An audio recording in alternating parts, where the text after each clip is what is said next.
Today we'll be looking at divergence theorem, which is also known as the Gauss's theorem. So let me give an example.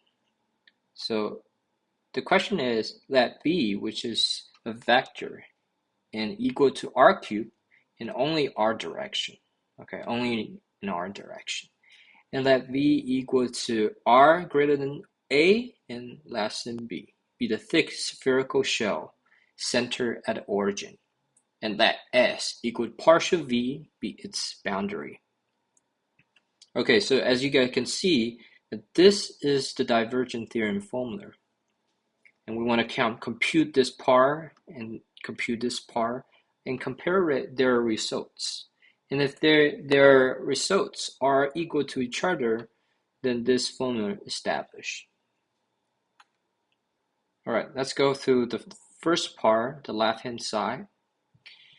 So we already know that for divergence in spherical coordinates, the r direction parts will be this part, right?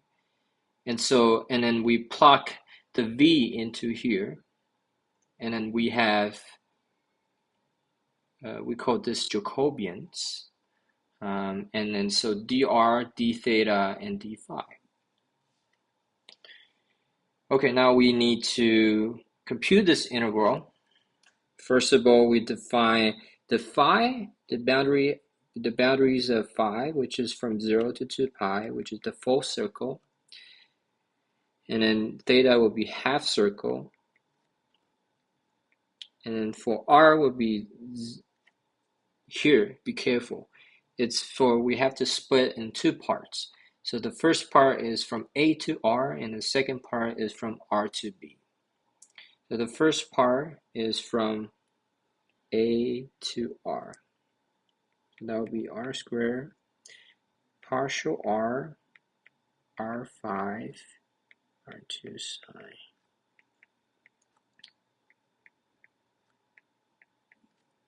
Okay, so we take a derivative of here, and we can rewrite this integral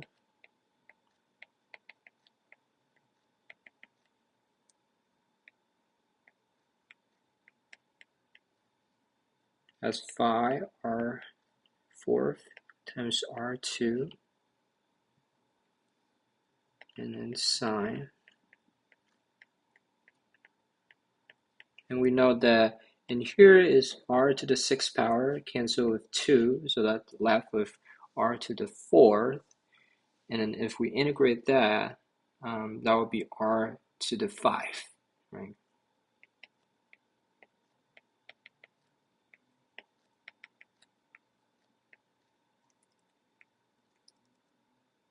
So 5 times r to the 5, and you see the denominator and the phi coefficient cancel out. And then this is also evaluating from a to r. Okay. Now the next step is to solve this problem for the theta in 5. Sorry guys, here should be d theta and d phi. Now we want to solve for d theta and d phi. So these cancel out. So we have r5, and then when we doing integrating the sign, that becomes negative cosine 0 to pi and d phi. So here cancel out, left with that. So we know cosine pi is -1. -1 times negative is +1. So +1, and then minus cosine 0 is 1. So minus -1 is +1. Now we know there's no phi dependence in this equations, so we can simply pull this parts out of the integral 2. And that will give us 4 pi r5. And remember, sorry, I actually forgot in here the R should be R minus A 5. Okay.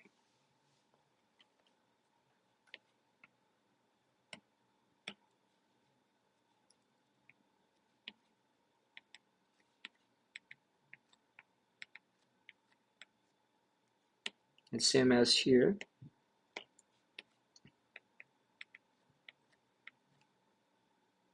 So this part, let me rewrite it. It'll be 2 times 2 pi times R phi minus A phi. So that's a 4 pi R phi minus A phi. Okay. So now if we change the bounds from R to B for R to B, and that'll give us 4 pi B squared minus R squared, right? Now, if we combine them together,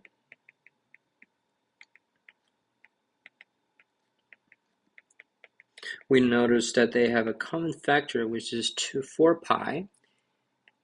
And then if we combine the term inside, we notice that R squared cancel out, and now we're just left with B squared minus A squared. And this is the final answer for our first term, the left-hand side integrals. Now we want to compute the second part, which is the right-hand side. And this is a little bit different in here, but we still remember the V is R cubed. Now what is dA? But in here, we also have to consider when R is equal to A and R equal to B. And notice when R equal to A, it should be negative because it's inner, it's from the center. So if it's positive, then it will, pointing into the center, but we want to going outward. And so to do that is to reverse the sign. Okay, now let's compute this. So we remember from spherical coordinates, dA can be rewritten as R squared sine d theta d phi. Right? So that said, this is R equal to B. Okay, so this will be B cubed, B squared sine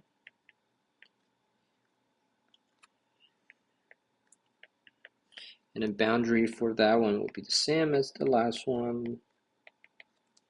So if we're pulling out over these, it'll be 5.